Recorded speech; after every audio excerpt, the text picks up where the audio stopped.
Hello everyone and welcome back to the Common Sense Crypto channel. As with you always, this is Rich doing another video today on XRP. So I hope you're all having a wonderful day today wherever you are in this great world. We're gonna talk about XRP. And I gotta start with this from XRP Captain. ISO 222 official website confirms Ripple XRP and Swift collaboration. Now, we already know about Ripple working with Swift, but Smoke pointed out that ISO site shows approved request to enable Ripple's Interledger on the Swift network, and that got a lot of people talking about Interledger protocol. ILP version 4. The latest version of the Interledger protocol is clearly referenced alongside ISO 222 documentation in the video below if you want to watch closely. The technical documentation for Interledger protocol version 4 shows that this version is built to work directly with Ripple. And you see it right here. But where did Interledger protocol begin? Now, we know Interledger is a Ripple product, but I'm going to show you the history of it. Rafiki Remit by Paysys Labs is transforming cross-border remittances in Pakistan, bringing the Interledger protocol to the country for the first time. This is big. So what they want to do is enable Allied Bank Limited to become Pakistan's first Interledger protocol enabled bank. Allow ABL consumer accounts to function as ILP payment addresses. Enhance financial inclusion through low-cost direct digital transfers. Lay the groundwork for expanding ILP adoption across more banks in Pakistan. Like I said, once one bank sees the benefits of something like Interledger protocol, right away, other banks will start to use it as well. They want to get Interledger protocol adopted all around the world. Now, like I said, Ripple also holds the trademark for Interledger. You see it right here, and it's dated 10/28/2016. But Austin King, he's a key player here. That is correct, sir. Interledger is an extremely performant payment protocol design. That's how my company was able to scale it to over 10 billion payments in just 2 years before Ripple acquired it. And you know that Austin King is over there at Omni.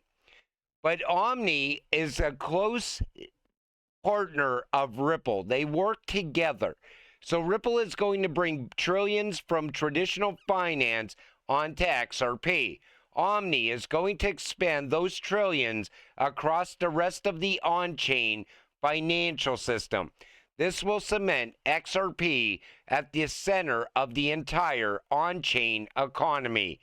What does getting to trillions look like? Take a listen to this. What are other projects that you're excited about within the crypto ecosystem, Austin? There are a ton out there. I'm really excited about stablecoins. That's one that I think is offering very concrete financial utility for people across the world.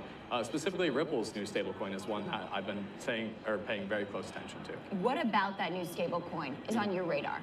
Yeah, so I sold my first company to Ripple. I've been very involved with that company for a very long time now. And I think just throughout the years, they've been around since like 2013. So a decade of building relationships with existing financial companies is something that I think is super important when you're trying to drive adoption of these new technologies. Anything else? For 2025, Austin? For 2025, I think the growth of like real world assets, so like treasury bills on chain and tokenized securities, I think is a huge area for growth as well. How is the incoming administration expected to impact this space? Honestly, as an American who lives in New York City, building in this industry over the past 7 years, it's fantastic. I can see a bunch of other American builders finally excited, like we are going to get clarity from the regulatory perspective here, and that's going to unblock a lot of progress here. There's like very legitimate, valuable technology being built.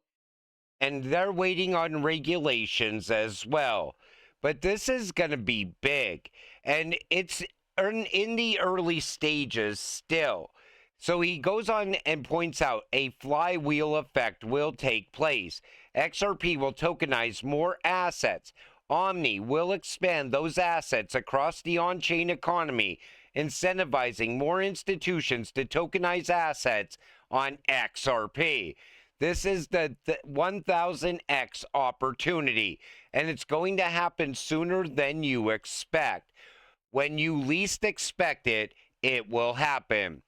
Remember, Austin King also called XRP a dark horse. Take a listen to this clip. I think Solana is doing incredible work. But at large, honestly, I think where things are going is people will care less about specific chains. I think they're actually going to become far more attached to like applications at large. And those applications downstream are just going to use whatever smart contract development platform best fits their needs.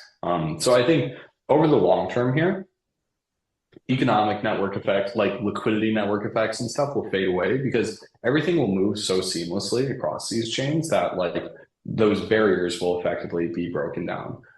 If I had to bet on one horse right now, yeah, it would be Ethereum. But it's honestly very healthy, and I am excited to see that the Solana ecosystem, for example, has pulled in like so much attention.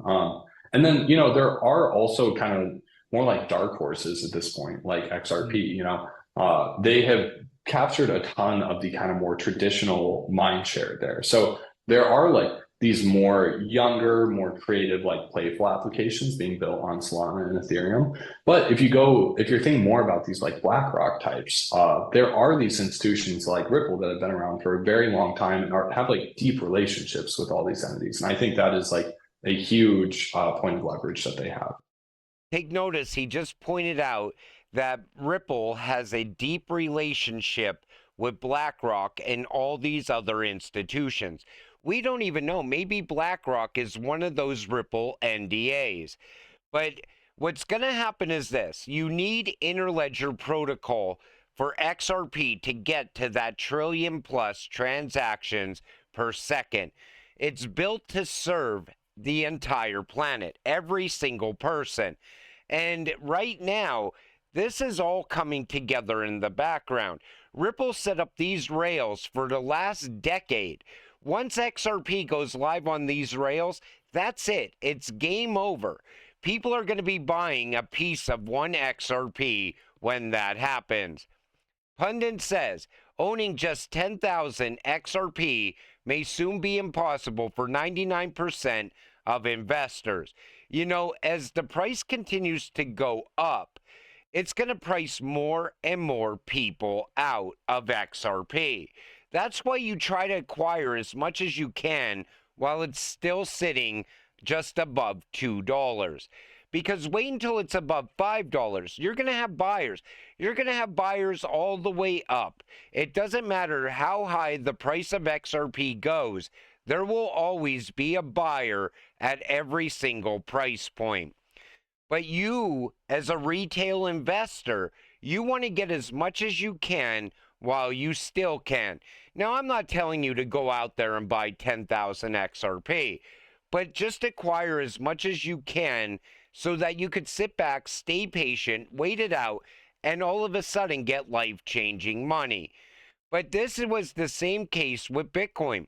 There was a time, like if you could go back in time right now and buy Bitcoin at, let's say, $100, you would be buying it at $100 because now you know where it's going. Well, anybody that actually understands what XRP is built to do, they know where it's going.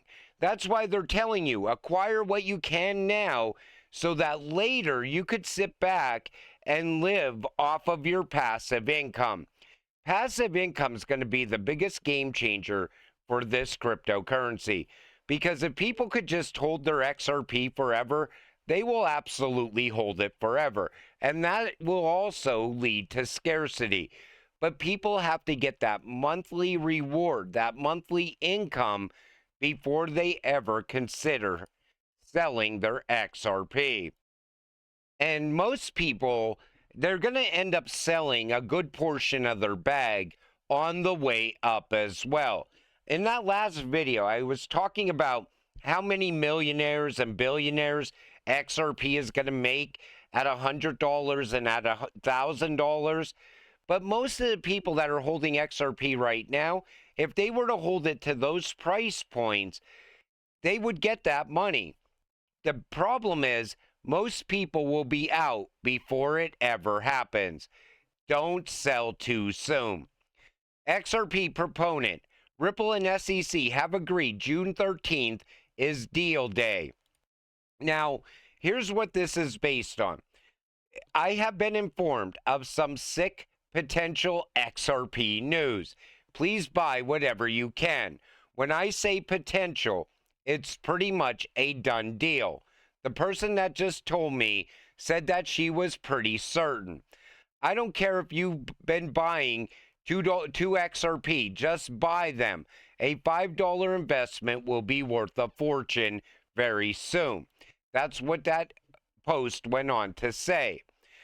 Abraham Lim said, rumors swirling. Hearing SEC, Ripple, and Judge Torres have finally reached an agreement. Word is Ripple came out on top. Announcement expected Friday, June 13th. That's also a Friday the 13th. Not 100% confirmed, but I'm preparing like it is. XRP breaks $3.84 all-time high. Sky's the limit. Load up. Here's the way I look at it. I don't know if anything's going to happen on June 13th. Nobody really knows.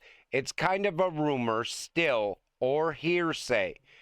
If it does happen, great. You're already positioned for it to happen because you already hold XRP. That's how you got to look at all of this, because a lot of what is going to happen, we're waiting for it to happen still. Like I always tell you, there's a lot of catalysts for XRP, but until they happen, it's like playing the waiting game. You sit back, you don't do anything, and you wait it out.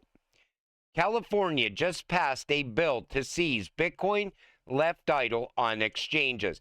Get your crypto off the exchanges. Take a listen to this. AB 1052 will establish a legal framework to legitimize digital assets, also known as cryptocurrency and blockchain, and unclaimed property law. California must protect consumer assets and embrace the legal recognition of digital assets, crypto, and blockchain as we continue to modernize our economy and the systems in our society. With that, I respectfully ask for a yes vote. This is why you don't leave your crypto sitting on exchanges, because I'm sure other states will go in the same direction. So after 3 years of inactivity, assets can be taken by the state under unclaimed property laws, and the bill now heads to the Senate. So think about it like this. Say you buy crypto on the exchange, you leave it sit there, and you forget about it. Normally, you would come back years later and find out that you have a hell of a lot of money. But under this California law, there's a good chance you're going to come back and your crypto is going to be gone. And he didn't just say Bitcoin. He said crypto assets. That means it can be XRP. It could be any crypto asset. And most likely the exchanges under this bill will just hand it right over to the state of California. You always got to keep your crypto safe. I stress it more than anything. You know, I really do want to get rich with all of you. That's what this has always been about for me. You know, even if one of you get rich, I would be happy. I'd rather see all 75,000 of you get life-changing wealth. Go on to get that financial freedom and that generational wealth. Because, you know, when you invest in crypto, you invest because you want to set yourself free. How can you set yourself free if you end up losing your crypto? Or if you're storing it on the exchange and all of a sudden you find out that the exchange can't pass regulations and it closes the doors and your crypto is gone forever. Get it onto a wallet and keep your crypto safe. Don't talk to the bots in the comment section. Don't click on anything That sounds too good to be true. And until we do get rich off of our XRP, stay patient, stay positive, and we will get rich together. With that said, I'm going to wrap up this video. I want to thank you all for watching. I appreciate all of you. I'll see you in the next one. Have a great night.